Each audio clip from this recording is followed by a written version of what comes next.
What's up, everybody? Destroyer here. Welcome back to another cast of the Rise of the Witch King, patch 2.2, version 6. Today we have a 1v1 on the Forts of Isen II. So let's get into it. We have our first player in the bottom right, Jaberwauke as Angmar of the West. And his opponent today for this matchup is Bosomtwe as Angmar. Alright, so Angmar versus men on the Forts of Isen. Excellent. So it looks like Bosomtwe is going for farms, mills, of course, and of course he's getting farms, as you do, as you get going. And anyone wondering if I'll be doing any 1.09 casts, I will, but I'm waiting for the update for 1.09's hotfix to fix any issues first. And then I'll get into casting that, because I'll assume the HD edition fix will be out with that as well. But I already have that anyway, so it doesn't matter. But yeah, that's what I'm waiting on for that. So I'll be throwing them in with the 2.02 casts every now and then as well. So look forward to that if you like 1.09. But anyway, let's get back to the game, shall we? We have Hull the King's Men here for Bosomtwe, who's going for a Thrall to start here. And we got Gunner Soldiers from a barracks for Jaberwauke. So nothing super new or exciting here. It's the usual start shenanigans as you always have. It looks like Jaberwauke's going north towards this northern cave troll, and to the west as well with this other builder. So he's going to get farms out that way and that way. It looks like Bosomtwe has gone for a Gundabad Orc Summon as his first battalion, which is usually the right call. Because they're free once you summon them, or at least to summon the Gundabad doesn't cost any money once you have the Thrall, at least. And they do fairly well against most units. If you would have went for pikes, obviously it wouldn't have done well against the swordsman. So that's a good call. But of course, if he went pikes and he didn't want to be aggressive, he could also creep the warglares. But it's usually good to try and be aggressive against your opponents in the early game. Try to take out as many farms as possible, harass them as well as you can. There you go, down goes the rally call. That's not rally call, war chant there. Very good. He missed a few of his orcs, but that doesn't really matter too much. And it looks like the rally call has gone down on the soldiers there as well. Another battalion of Gundabad orcs on the way. And Jaberwauke has gone for some Rohan spearmen to creep the warglare into the eastern side, western side rather. My sense of direction is very off today, apparently. But yeah, that's one farm down at least. And now he's working down another one. So very nice indeed. If you can get 2 farms for a Thrall, 2 Thralls, that's a pretty good pickup, I feel. Indeed he does. Very nice. So that's going to set Jaberwauke back a bit. Although Jaberwauke's getting archers and more Gondor soldier supports, and he's getting his farms back up. And also creeping, so he's not going to fall too far behind in the economy section, because he's creeping to make up for it as well, and of course just getting his stuff back as you should. Jaberwauke's throwing, Bosomtwe is throwing more Thralls at the problem though. He's going to send more Gundabads out so he can get even more. He's got 2 Hull the King's Men now, so he can make twice the amount of units, and he's getting his economy rolling as well. But he is not deciding to creep as of yet. Wouldn't be a bad call though, I think, if he made a Rohan Spearman and went over here. Rudar Spearman rather. If you made a Rohan Spearman, that'd be a little weird, I think. But now we have some Gondor archers out in the field. That's going to make things a little bit difficult for God, I'm mixing everything up. What the hell? For Bosomtwe. I guess that's why you don't wait till the end of the day to do a cast. Jesus Christ. It looks like Jaberwauke, as the Man of the West, is here. Jeez, he's going to pick up this mill here, it looks like. Very nice. And he's also micro his guys out of harm's way. He doesn't want to get those archers caught up by those Gundabad orcs. Else they're just going to get torn up. But of course they are not as fast as the Gundabad orcs you see there. So they are taking good damage. Although they got caught up by that warg. And actually will probably save the Gondor archers because of that reason. You should really probably turn these guys around maybe and shield wall and just hold. Nope, he's actually going to pull back. There you go. Jabber is continuing to creep. Getting that warglare there. He's I lost a few guys there, it looks like. Bosomtwe has a couple of battalions of Axors on the field, so that's his range support there, done. And the Rohan Spearmen are continuing to try and harass over here. It doesn't look like they're going to get much more done, as there are Gundabats upon them, and they won't last long against those. So there you have it. Jaberwauke's army's getting fairly sizable, though. It's got 5 battalions on the ford there, and 2 battalions on the top. That's not too shabby. And of course, if the men of the West go for the inn, he can get the infamous Dunedain Rangers, which are incredibly an OP in unit. So that could be a really good thing for him to do, if he so desires. Alternatively, of course, he could just upgrade to level 2 and get some Athelian Rangers for a little bit more money, but a bit safer of an investment, as at least to fire arrows and just being a tankier building in his base as well. So it's not a bad idea, of course, to just completely ignore the inn. And of course he can stick with Gondor archers just fine, because he's fighting thralls, and thralls aren't incredibly tanky. So Gondor archers do the job. You don't exactly need high-tier archers to deal with thralls. No, do you? And it looks like the Thrallmaster is going to go down before the orcs actually finish the farm. Oh, that's unfortunate. It's a nice save there, for sure. But it looks like Bosomtwe is across the ford here with a fairly sizable amount of thralls there. Thrallmasters, that is. In thralls. Well, I guess they are thralls. The thralls under the Thrallmaster, yeah. Oh, we have Gondor Knights on the field. I didn't actually notice he had stables. There it is. That's definitely going to help, considering there are no Rudar Spearmen on the field for Bosomtwe at all. And actually, he just missed his Fellwind.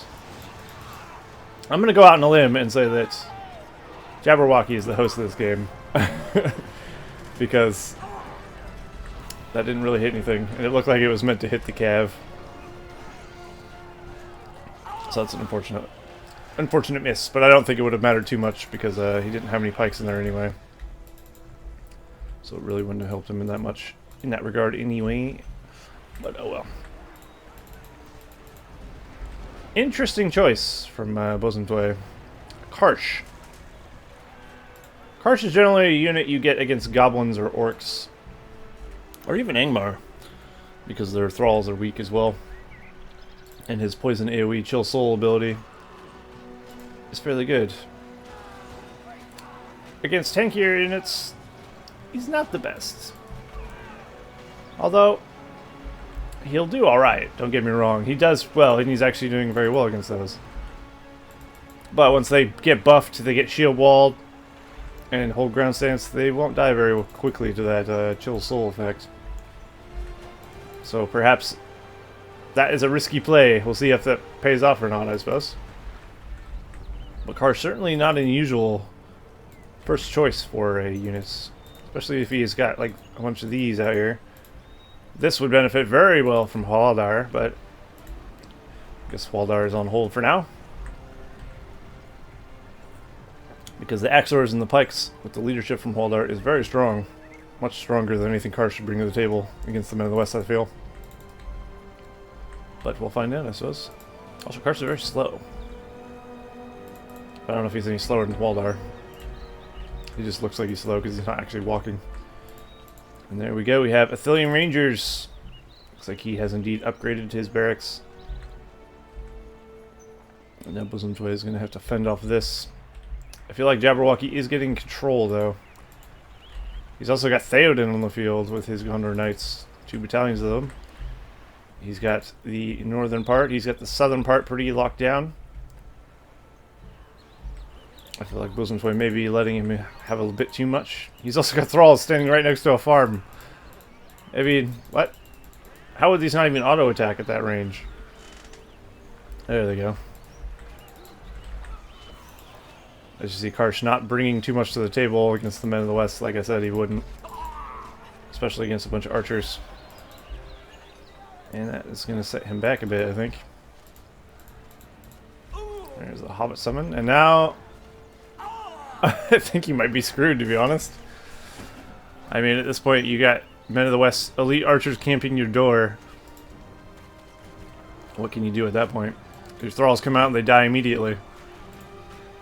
Although they are focusing down Karsh. They're going to try and bring down Karsh. Felwyn going down. I think Karsh was a very bad choice. I'm going to be honest. There's Waldar though. So at least he got him. But I think it's a little too late. And this is also something... Oh, excuse me. A lot of players find putting your barracks... It is good to put your barracks in front of your buildings, don't get me wrong. But perhaps face them the other way, as Angmar maybe. Because if you end up in this position and you don't have time to summon your thrall as soon as it comes out, you're going to be in trouble. They can't even fight back. The Thrallmaster comes out and he just dies. Oh, that time he actually got to summon something out. There you go. Also, I'm not saying that's pro strat or anything. I'm just saying it might be a good idea. Might not. Someone correct me if you think I'm mistaken. Obviously, all the pro players put their things facing forward in the front of their base.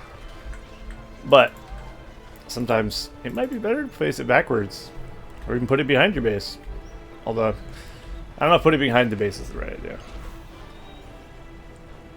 Because it helps tank the buildings and everything else. But who knows? Theoden's up to level 4. Level 6, of course, he gets a Glorious Charge. Which he will get if he continues to ride around and destroy farms. At least Bosomtwe has Waldar and Karsh, though. But as you look at the mini-map, he has not a whole lot else. He's got his little corner. He's got his couple heroes, and then Jaberwauke has complete map control, basically. Other than that, so that's not ideal at all. We'll see if you can pull it back, though. Perhaps, perhaps not. I'd say the odds are slim, but you can give it a go. At least he's starting to get some thralls out and stuff. And Karsh didn't die. That's a good thing as well. If they actually get into a big battle and Karsh stays there long enough, he will do a good amount of damage with that AoE. It's just a matter of, will he be focused down before he does too much? But definitely, I'd say Morgamir is definitely a better choice than Karsh for a Men of the West against Angmar. Waldar definitely a good starting choice, and then I would definitely get Morgamir. His debuff, Grev Visage, is incredibly useful for lowering the defenses, of course, of the enemy. There's the Barrow-Wight Summon for Bosomtwe, very nice. It's going to scare him off, allowing him to get a bit of room. Although he does have this Cav to deal with. Fortunately, Bosomtwe does have Fell Wind. That is the one thing that Angmar has that really shuts down Cav nicely. You just have to be in position with some pikes and Fell Wind them, and they are done.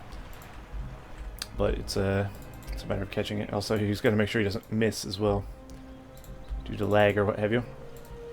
So Jaberwauke's going to fire arrows. He's got Aragorn, so that's the thing. That's not going to end well. If Aragorn gets level 2, he's going to start ravaging the heroes of the Angmar player. So that's bad for Bosomtwe for sure. But I definitely say Jaberwauke has the advantage in this scenario. But at least Bosomtwe is making a comeback now. He's got an army, he's got heroes, so he's in a much better spot than he was like 5 minutes ago or whatever. Although his base is a bit undefended, and there are rangers with fire arrows at it, so he could do some damage with his archers there, as you see. Easily doing damage. And Bosomtwe is going to be in a lot of danger, actually.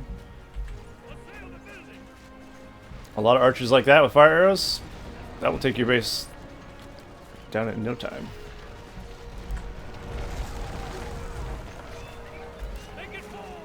And there's Aragorn, the pincushion. Just doing what he does. And yeah, I think this might be GG, to be honest. With the Cav running around, destroying all his farms. And Jaberwauke destroying all his production buildings. His fort is literally by itself.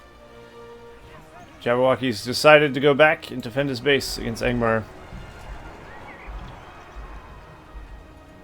You know what you should do? Just get a boiling oil. That would shut down Angmar.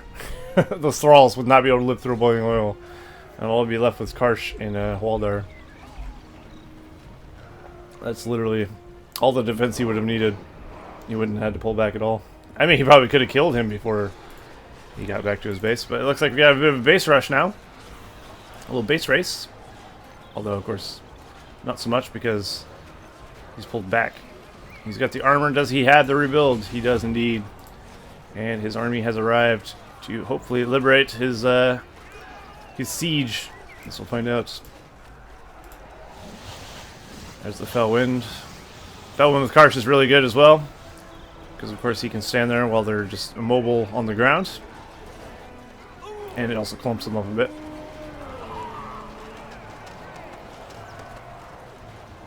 But it's looking like the fort is going to be okay. There's the boiling oil. He was actually thinking the same thing. There you go. Now pour that sweet, sweet oil. Although I think everything's pretty much dead. Aragorn still isn't level 2, unfortunately. Karsh sounds like he died, though. Aragorn is going to kill Waldar. And then basically, yep, Bosomtwe's only hope of winning. He's gone. Well, there you go. That was a bit of a quick one. But wasn't too bad, none the least. I'd say Jaberwauke definitely had the upper hand in that game for most of it, though. And maybe Bosomtwe made a few mistakes. Especially the Karsh start. I think Karsh didn't pay off. It's good to try new things, though, you know. I'll give him that. But Karsh start maybe not the best against Smith of the West, as we saw there. Anyway, hope you guys enjoyed that. And I will see you guys in the next cast of the Rise of the Witch King Patch 2.0 version 6. See you next time.